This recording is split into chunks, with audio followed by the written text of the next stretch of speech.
Good morning, dear student. Let us start lesson 11, the rise of small kingdom in South India. The medieval era of 500 years, that is from 700 to 1200 CE, saw many important development in southern India. Many regional kingdoms rose and fell. Ashoka's edict mentioned three main kingdoms of Cholas, Pandyas and Cheras. In the later period, the kingdoms of Chalukya and Pallavas rose in the area of present Karnataka, Andhra Pradesh and Tamil Nadu. The Rashtrakutas ruled over the northern part of Deccan during this time. Here in this lesson, we will talk about Cholas and Pandyas here. The beginning of the medieval period saw the expansion and rise of Chola Empire. The Cholas defeated the Pallav kings and other local rulers. They built a strong navy and even conquered Sri Lanka, that is earlier Ceylon, parts of Southeast Asia and the island of Maldives and Lakshadweep, and helped in the spread of Indian culture to foreign countries. Now let us talk about Cholas. The Chola kingdom extended from Nellore to Pudukkottai and Mysore to Madras, now Chennai. Founder of Cholas was Vijayalaya, who defeated the Pallavas. His grandson Partantaka I defeated the Pandyas, king of Madurai, and ruled over 46 years, that is 907 to 953 CE. The Chola Empire rose as the supreme power under the greatest Chola king Rajaraja I from 1012 to 444 CE. Rajaraja pursued a policy of conquest for 14 years and conquered the Chalukya kingdom of Vengi and captured Kerala and Madurai. He also built the famous temple Rajarajeshwara at Tanjore.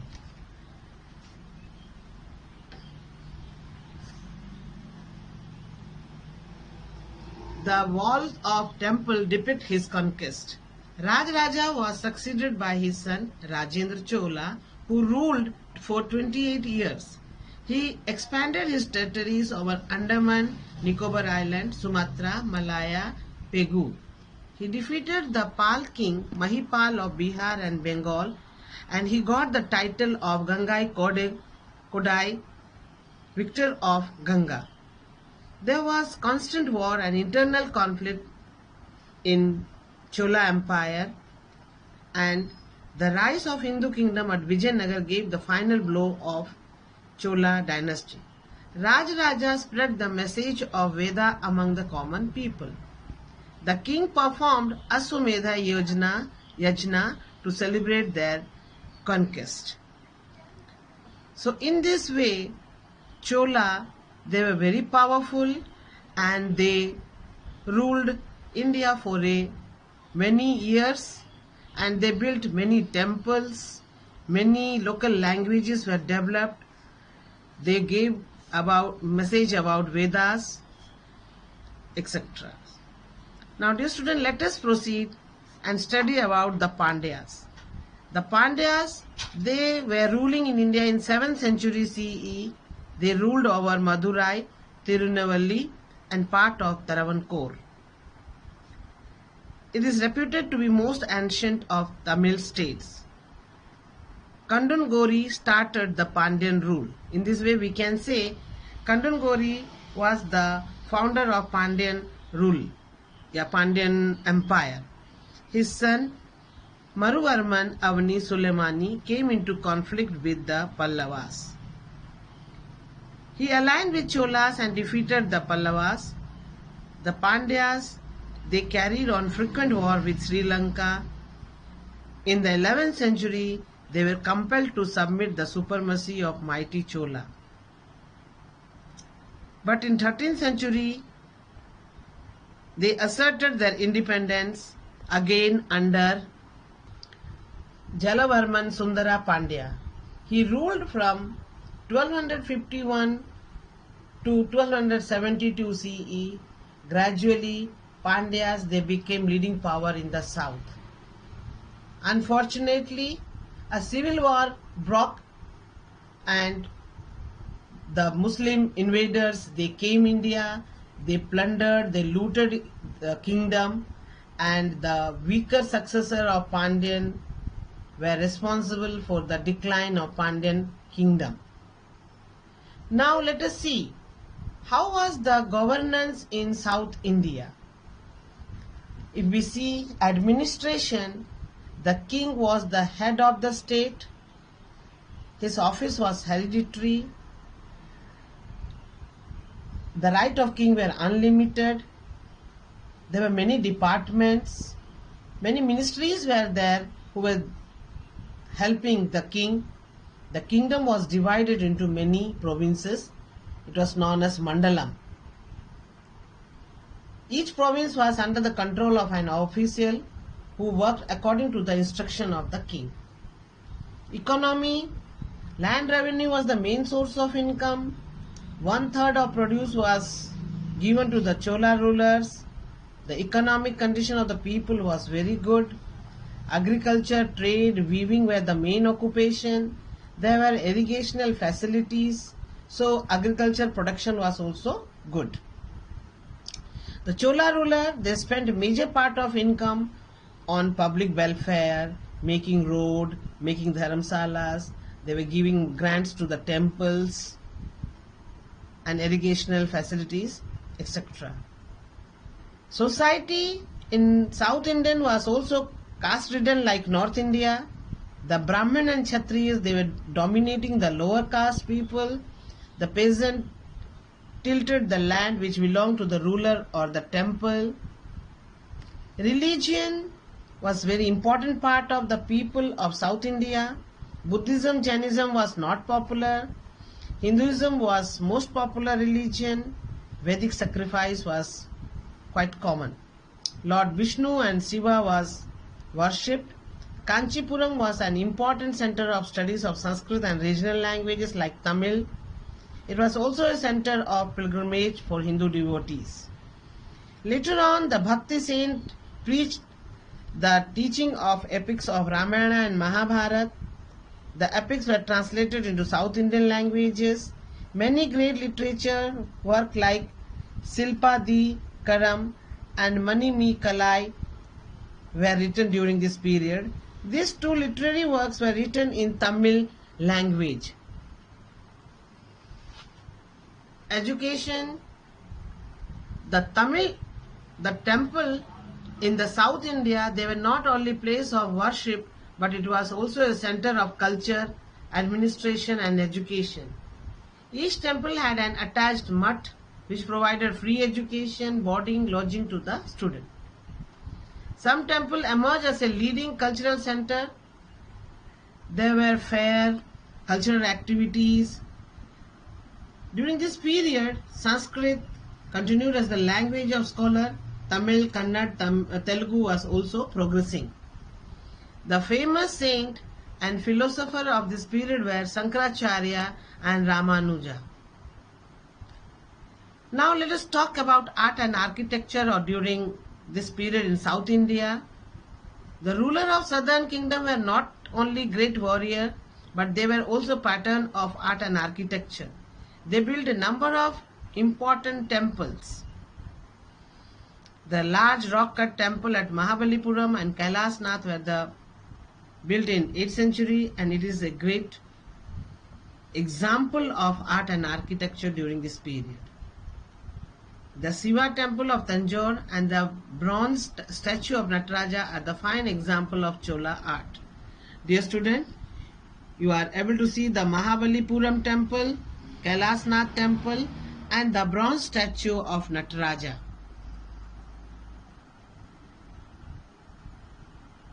This is Kanchipuram temple, which was also a center of pilgrimage and important center of education. So dear student, let us study about Shankaracharya. Many years ago, when the practice of dharma was on the decline in India, Adi Sankara appeared on the scene and propagated the ancient Vedic Dharma in the form of Advaita, or the philosophy of non-duality. At an early age, Adi Sankara learned the Veda. He realized that oneness is essence of all knowledge. This is the doctrine of Advaita. The absolute is one alone. Shankaracharya, he taught rules of bhakti, yoga, karma to brighten the intellect and purify the heart. Advaita is the awareness of divine in everything and everywhere. Shankaracharya suggested satsang as the very first step in sadhana. Satsang means अच्छी संगत, अच्छे लोगों के साथ रहना और अच्छी अच्छी बातें सीखना. He established 4 mutt in 4 extreme corners of India to spread the message of Advaita all over the country. They are North Jyotirmath at Badrinath, West Shraddha Peeth at Dwarka, East Govardhan Math at Puri, South Sringeri Math at Sringeri. Shankaracharya lived only for 32 years, but during that time he purified and consolidated the various schools of worship and brought them under the umbrella of one philosophical principle, that is Advaita. Now, dear student, these are the keywords that you have to write in your notebook. Now let us proceed and tick the correct option. Who was the founder of Chola dynasty? The answer is Vijayalaya. The famous temple built by Rajaraja I at Tanjore was Rajarajeshwara temple. Which kingdom gave a final blow to the Pandyas? Vijayanagar. The term Mandalam stands for a province. What is the main source of income of the Chola ruler? The answer is land tax. Now let us solve the fill in the blanks. During 750 CE, South India saw the rule of Cholas, Pandyas and Cheras. Indian historians believe that Chalukyas were very powerful. Cholas defeated Pallavas. Rajendra Chola succeeded Rajaraja. Kanchipuram was the main center of education during 700 CE to 1200 CE in South India. Now, dear student, let us solve D-type question. Name the powerful kingdom that emerged in South India in the 8th century. The answer is Chalukyas and Pallavas. Second question is, name 3 kingdoms mentioned in Ashoka's edict. The answer is Chola, Cholas, Pandyas and Cheras. Which languages flourished during Chola and Pandya period? Sanskrit, Tamil, Kannada and Telugu. Name the main areas that formed the part of Pandya kingdom. The answer is Madurai, Tirunelveli and Travancore. Now 5th question. Where were the rock cut temples built? The answer is Mahabalipuram and Kailasnath temples. Now E1 question. Mention the main achievement of Rajaraja the Great. Answer is Rajaraja was a powerful ruler of Chola dynasty. He conquered Chalukya kingdom of Vanji and captured Kerala and Madurai. He built the famous Rajarajeshwara temple.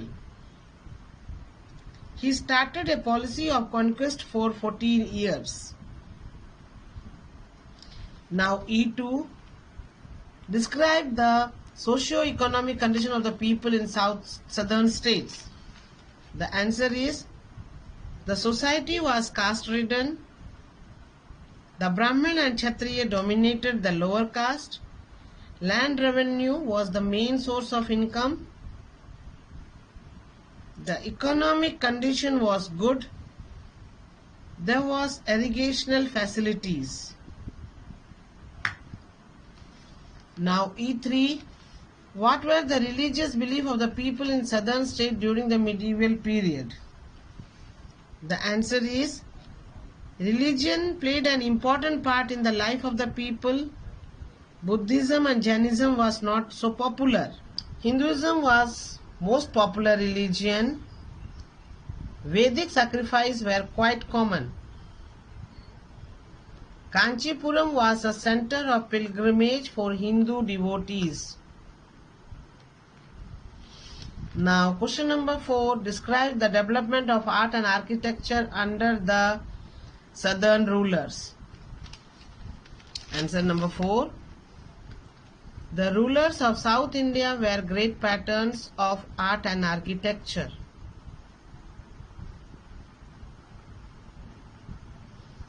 There was important temple built like Mahabalipuram and Kanchipuram. Shiva temple, Tanjore, and the bronze statue of Nataraja was fine example of it. Now question number 5. We have to write about the differentiation. List the differences between the kingdom of North and South on the basis of following aspects. The answer is administration. The king was head of the state. His office was hereditary.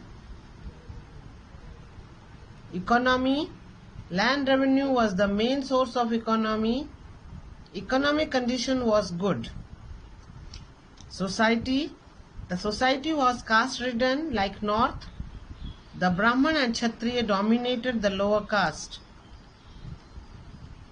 Religion. Religion played an important part in the life of the people. Buddhism and Jainism was not so popular. Hinduism was most popular religion. Vedic sacrifices were quite common. Education. The temples were the center of education.